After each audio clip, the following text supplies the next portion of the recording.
In this video, I will show you how to generate sitemaps for websites using AI. Before we begin, make sure you hit subscribe and tap the bell icon to get daily tech videos. Octopus website offers an AI-based sitemap builder, and here I will demonstrate how to use it. Basically, it lets you generate a sitemap from text description. You specify what kind of website you have or what kind of website you want to build.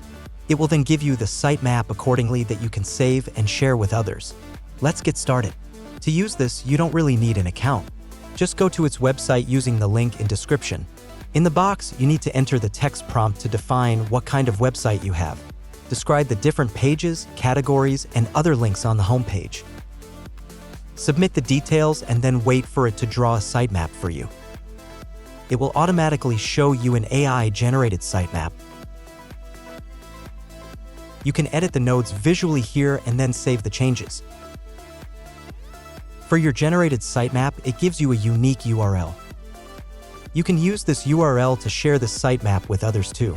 Just copy it and send it to anybody you want. Finally, when you are done, you can simply export the sitemap.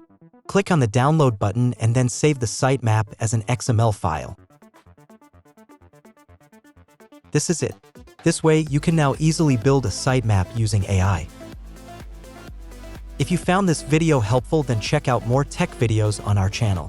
Thanks for watching.